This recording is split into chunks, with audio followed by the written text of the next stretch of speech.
In a society full of countless streaming platforms vying for our attention, there comes a rare hidden gem amongst the sea of shows. And in this case, that not so hidden gem is Arcane.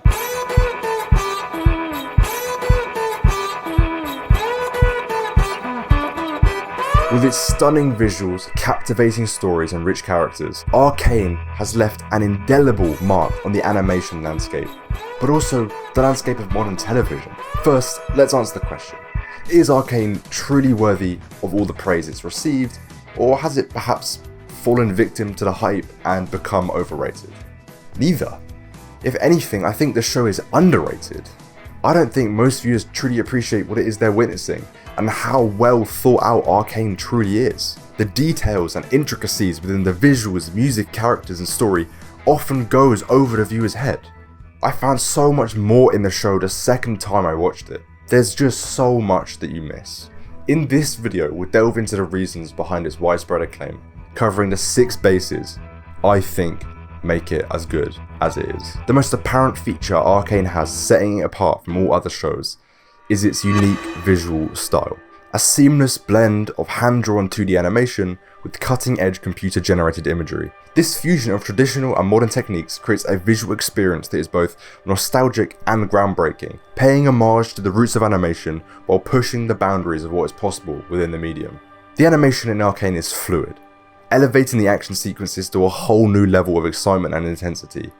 The choreography of fight scenes is expertly executed, with the characters' movements flowing effortlessly from one to the next. The dynamic action and combat sequences are brought to life with such finesse that it's as if we're witnessing a live-action film. The level of animation prowess adds prowess.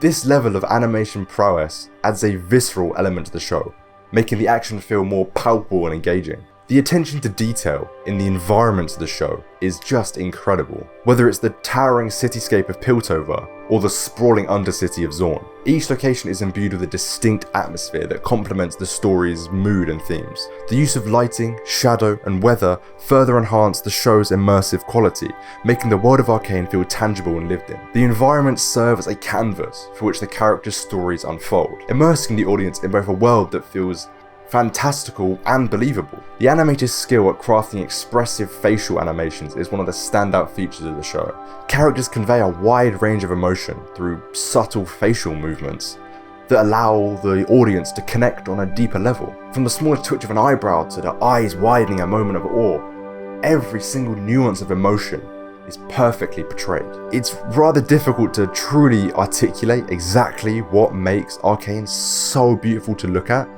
but as I'm sure you've heard before, every single frame is truly a work of art. The show is home to some of the most emotionally and morally complex characters I've ever seen.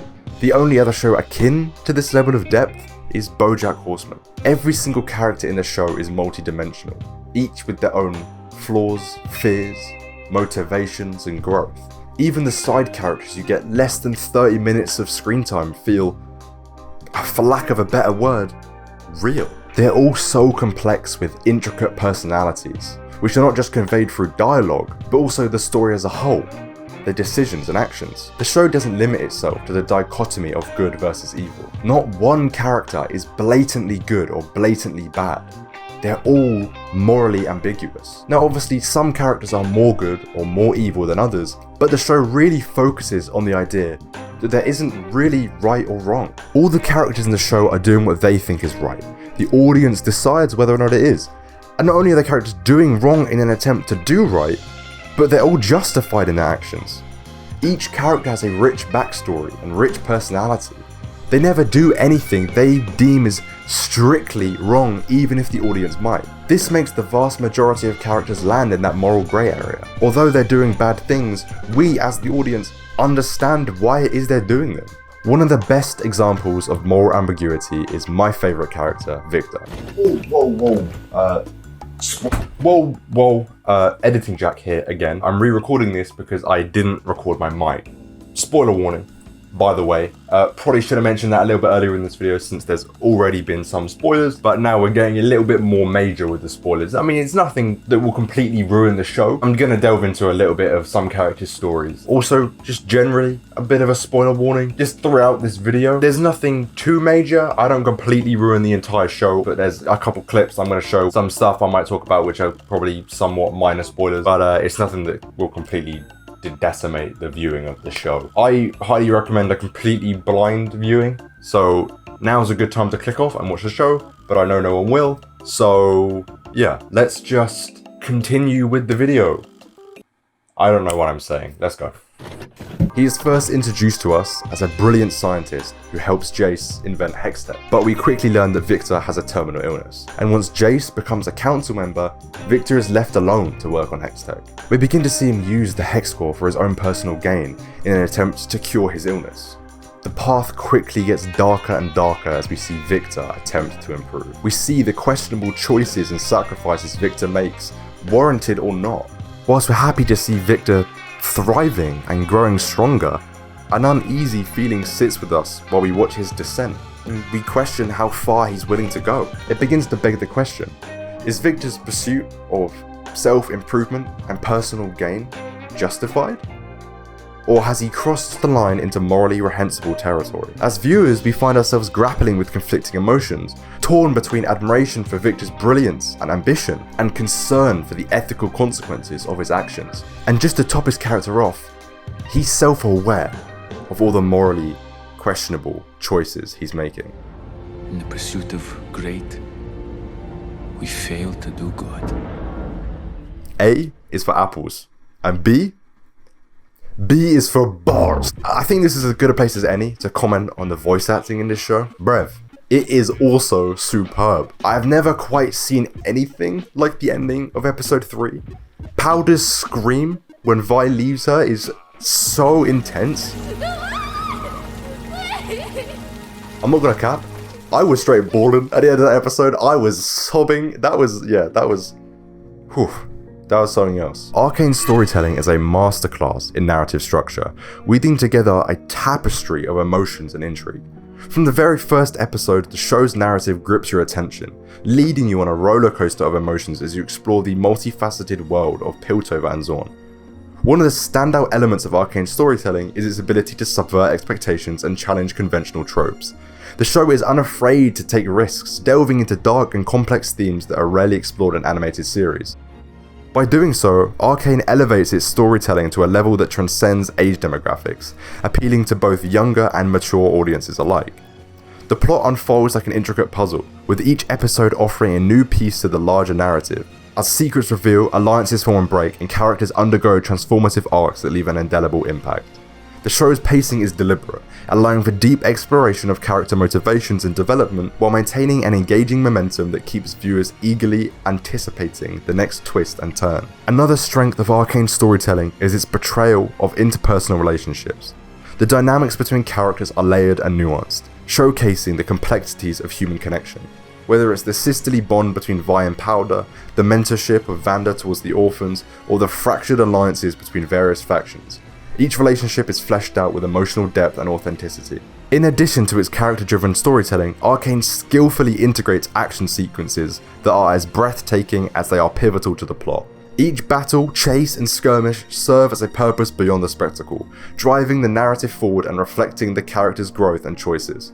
These action sequences are a visual feast, choreographed with precision and flair, and usually accompanied by a mean soundtrack.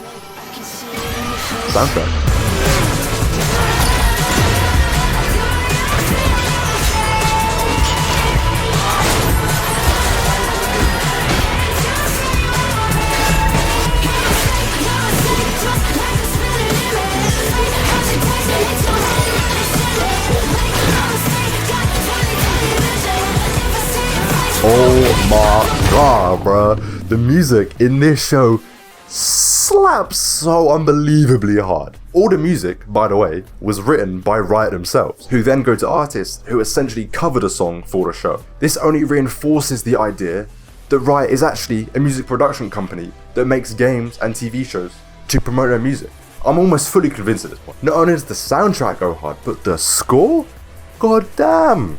That too is masterfully composed.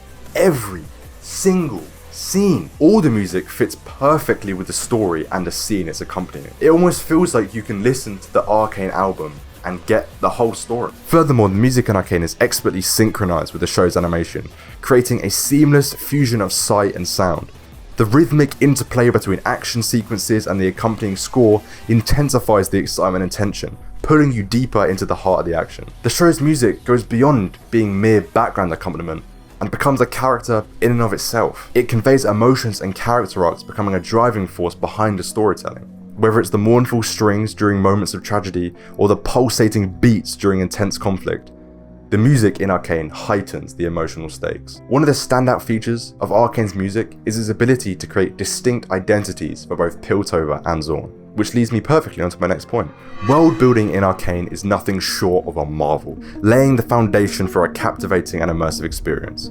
The show's ability to create distinct and fully realised settings for both Piltover and Zorn is a testament to the care and attention poured into crafting a vibrant and cohesive world. Piltover, the gleaming city of progress and innovation, is a testament to human ingenuity and ambition. Its towering skyscrapers, intricate clockwork machinery, and sophisticated Art Deco architecture evoke a sense of wonder and awe.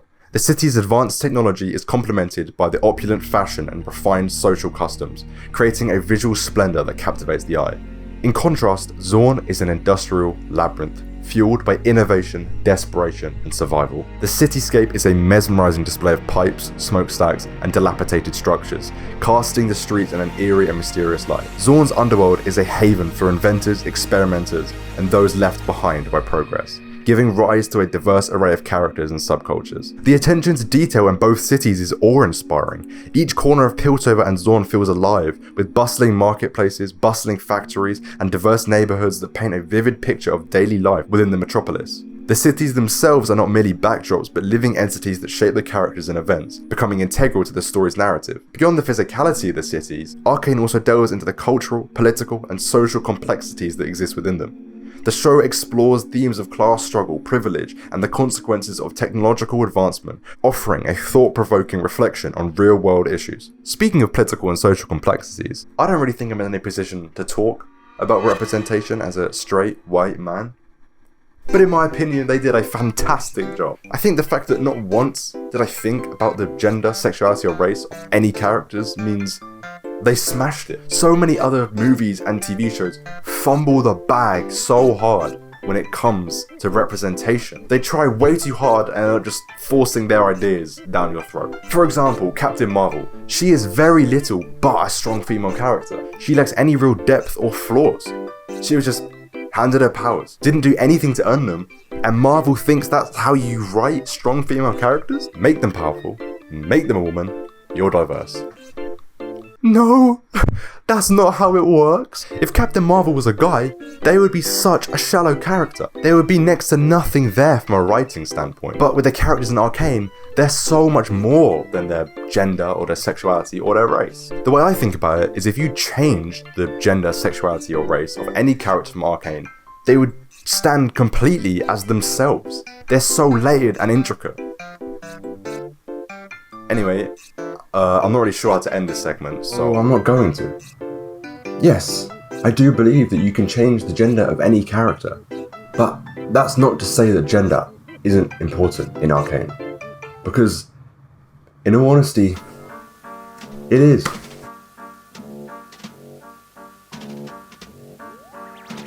Riot has clearly very intricately picked the genders for different characters. They use our own stereotypical views of gender roles and completely flip them on their head. A good example of this would be Caitlyn's parents. Arcane has very clearly broken that archetype of the aggressive and protective father and the loving and caring mother.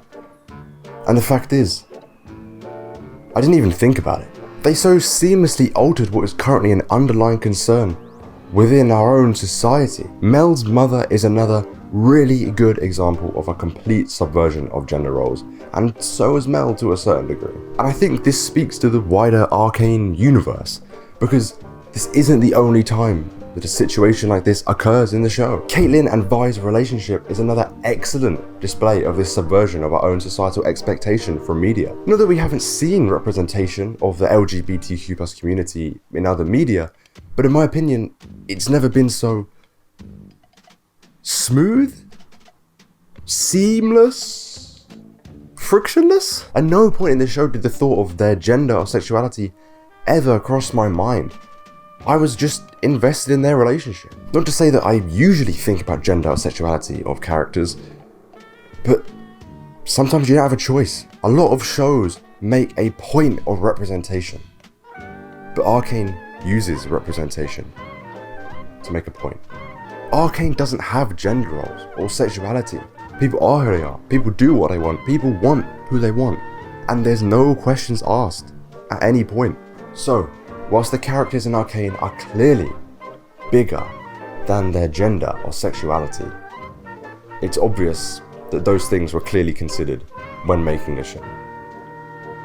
And they use them perfectly. Arcane has received widespread critical and fan acclaim since its release, solidifying its status as a true cultural phenomenon. Both critics and viewers alike have lauded the show for its exceptional storytelling, stunning visuals, and compelling characters, hailing it as one of the best animated shows of its time. Critics commending the show's ability to deliver a complex and emotionally charged narrative that resonated with viewers of all ages. The exploration of themes such as identity, family, and the consequences of one's choices struck a chord with audiences, earning Arcane praise for its thought-provoking and mature storytelling. The character development in the series was another aspect that received widespread praise. Critics lauded the multi-dimensional relatable characters, noting that their journeys were among the show's most compelling aspects. The growth and evolution of characters like Vi and Jinx were hailed as powerful and deeply moving, leaving a lasting impact on viewers. Furthermore, the music of Arcane was celebrated for its ability to enhance the emotional resonance of the show. The original score, composed by Arnold Lauren. I should have definitely googled how to pronounce that. Receives high acclaim for its artful integration with the visuals and storytelling, contributing to the show's immersive and captivating atmosphere. In addition to critical acclaim, Arcane quickly amassed a devoted fanbase that championed the series across social media. Fans praised the show for its respect to the source material, noting how well the League of Legends universe was brought to life while maintaining its own unique identity. The depth of the world building and the reverence for the game's lore resonated with existing fans, while also attracting new viewers to explore the League of Legends universe. The show's ability to evoke a wide range of emotions, from joy and excitement to heartbreak and introspection, solidified its status as a cultural touchstone that transcended the boundaries of the medium. Arcane became more than just a show. It became a shared experience that fostered a sense of community among its viewers. Okay, that was a bit much, but you get my point. All in all, Arcane is a masterpiece.